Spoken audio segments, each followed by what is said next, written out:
A taxa Selic acabou de cair mais 0,25%, a gente está em 14,5%. Galera, precisa falar sobre isso, porque a gente veio de muitos períodos da taxa subindo, a gente está em 14,5% agora. Isso aqui muda algumas coisas nos seus investimentos, algumas coisas na perspectiva do Brasil, vai mexer no seu bolso e talvez você tenha que mexer também nos seus investimentos e rápido, tá? O que você vai ver nesse vídeo então? Você vai ver três coisas. Primeiro, você vai ver o que mudou em 45 dias, desde a última reunião do Copom até agora, porque lembra, teve guerra, você teve um monte de coisas bizarras acontecendo nos Estados Unidos, teve no Brasil também, tem eleições. Então tem um monte de coisa. Segundo, por que o mundo inteiro tá olhando pro Brasil agora? Gente, tá sendo relatório de todo canto falando do Brasil e falando bem do Brasil, mesmo a gente vivendo esse cenário. Eu quero que vocês entendam isso também. E depois, em terceiro lugar, se ainda vale a pena entrar na bolsa agora. Bom, vou falar sobre tudo isso no vídeo de hoje. Antes de a gente começar, deixa eu dar dois recados. O primeiro recado, ele é simples, né? Se inscreve aqui no canal, isso aqui ajuda muito a gente a manter esse trabalho que a gente faz, agregando na vida dos brasileiros investidores e daqueles que querem se tornar investidores. Então, se inscreve aqui, clica no botão de curtir aqui embaixo. Em segundo lugar, desculpa pelo cenário aqui, tô gravando com o microfonezinho aqui de mão, tô com uma colinha aqui de alguns tópicos que eu separei aqui atrás nas anotações. Eu vim para os Estados Unidos, Eloá tá mal, não sei se vocês viram por aí nos stories, tá com bronquiolite, então vamos orar para que ela possa melhorar, tá fazendo uma aspiração quase todo dia. Isso daí é desesperador, não vou nem entrar nesse assunto aí, mas, cara, desesperador, né? Vamos lá, vamos começar, vai. O que mudou desde a última reunião de 45 dias atrás? Na última reunião do Copom, a gente teve basicamente um mercado indeciso sobre o corte da Selic, então tava meio empatado. Será que vai cortar? Não vai cortar? Porque tinha acabado de estourar toda a guerra, petróleo subindo, lembra tudo aquilo que tá acontecendo? Então o mercado tava um pouco indeciso. Só que alguns dias atrás, as coisas mudaram um pouco, abriu a boca de jacaré. Então 85% de chance de queda para 0,25%. Ou seja, o mercado já começa a ficar mais otimista. Uma queda da taxa de juros, cortes acontecendo, acabam ajudando a nossa economia. Por quê? Porque imagina só, você vai comprar uma casa e aí você vai pagar parcelado, você vai fazer um financiamento, né? E aí quando você tem a taxa de juros muito alta, a parcela da casa ficaria muito alta também. Então você poderia comprar só casas de menor valor, porque a taxa de juros alta aumenta a parcela. Se a taxa de juros diminuir, você vai pagar pouco juros, então as parcelas ficam menores. Então mais gente tem acesso a comprar essas casas, por exemplo. Tem um limite de quanto alguém pode tomar de financiamento. Não lembro agora se é 30% ou alguma coisa nessa linha. Quando você tem uma taxa de juros baixa, você tem as pessoas comprando mais. Você tem as pessoas usando crédito para movimentar a economia. E as pessoas compram, movimentam o PIB, as empresas vendem mais, então elas contratam mais, tem menos desemprego. Então você tem um ciclo positivo. Quando você não tem cortes, as empresas ou os investidores como eu, a gente pensa, para que eu vou colocar dinheiro na economia real se eu posso deixar aqui sem fazer nada e ganhar 15, 16, 17, 18% ao ano? Então você desincentiva quem tem capital a botar na economia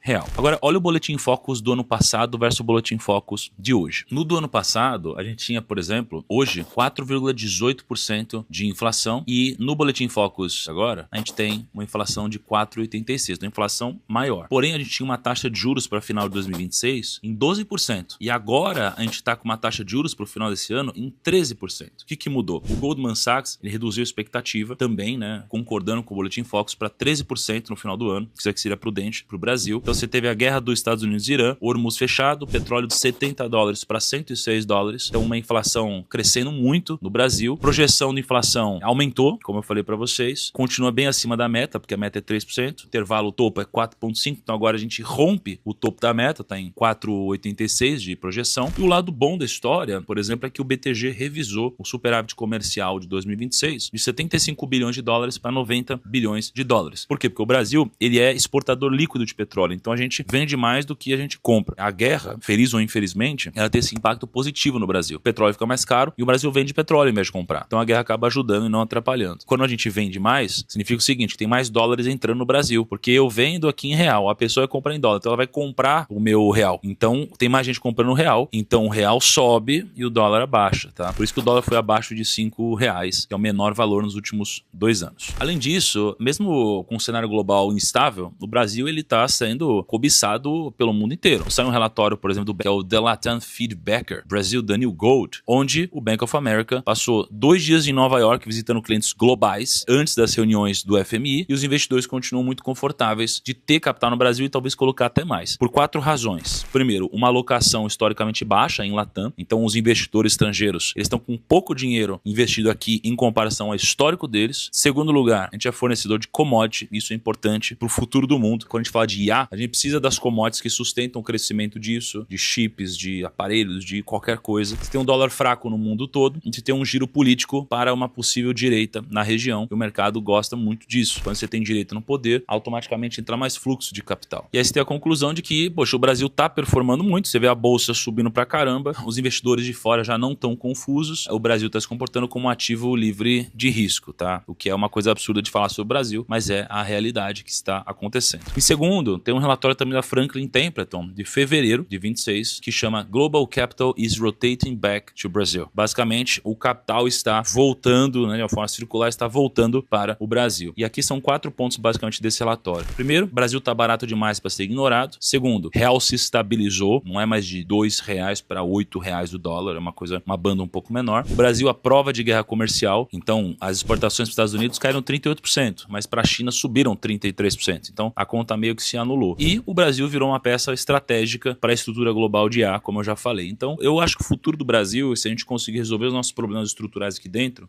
realmente pode ser muito brilhante, tá? Realmente pode ser muito brilhante, a gente pode viver uma onda que, poxa, eu vivi só quando eu era muito mais novo, e talvez vocês também, que a gente possa surfar por esse momento novamente, né? O Brasil, ele é top 3 mundial entre os emergentes, tá? Atrás só de Coreia do Sul, Taiwan. A gente tem tido um rally muito grande em 2026 na nossa bolsa e espero que ele continue. Agora a pergunta é, ainda vale investir na bolsa? Ou será que agora ela tá cara depois de ter subido? Eu vou responder isso pra vocês, mas antes, pessoal, poxa, eu tava batendo um papo com o meu time no Brasil e eu vi que a gente tá batendo quase 22 bilhões de reais de assets under management na Portfel e na Grão somados. Isso significa que a nossa tese se provou. São mais de 700 consultores de investimentos, mais de 700 planejadores financeiros, o maior ecossistema financeiro de educação no Brasil. Então a gente está muito feliz por isso, porque hoje a gente atende mais de 200 mil investidores e cuida do patrimônio da vida deles. E se você for investidor, se você tiver mais de 100 mil reais em investimentos e quiser também que a gente te ajude a investir melhor o seu capital e que um consultor de investimentos possa, sem conflito de interesse, te ajudar a investir melhor, é só clicar no link que eu vou deixar na descrição, porque aí você vai preencher um formulário muito rápido, meu time vai entrar em contato com você pela mão para te ajudar a investir. Vamos voltar então aqui. Será que ainda vale a pena investir na bolsa ou será que ela está cara? Ibovespa subiu 29%, bateu 200 mil pontos. Cara, isso é muito forte. É muito forte. O dado que geralmente representa se a bolsa está barata ou não é o que a gente chama de P/E ratio, ou PL, preço-lucro, né? Se uma empresa vale 1 bilhão e ela tem 100 milhões de lucro, o preço é 1 bilhão, o lucro é 100 milhões, então o PL dela é 10. 1 bilhão sobre 100. Quanto menor o PL, mais rápido esse investimento vai se pagar através do lucro dessa companhia. E quando a gente olha para o PL na média da bolsa, isso aqui dá um dado muito interessante pra gente. Olha esse ranking aqui, ó. Nova Zelândia está com 27,3 de PI, Estados Unidos 25, muito alto, Taiwan 24, Índia 21, Austrália 20, aí você vai descendo, Reino Unido, França, Alemanha, Turquia, Argentina, México, Chile, Itália, e aí você tem Brasil. Brasil com 12,7. Abaixo da gente, só Colômbia, coladinha e China. O resto, tudo mais caro que a gente. Assim, é como se estivesse pagando metade pelo dólar de lucro que você tem no Brasil em relação aos Estados Unidos. Então, será que o risco Brasil, ele é tão arriscado assim para você deixar de comprar bolsa do Brasil num PI de 12 e comprar bolsa nos Estados Unidos um PI de 25? Eu, particularmente, sou um grande investidor na nossa bolsa, tá? Um grande apoiador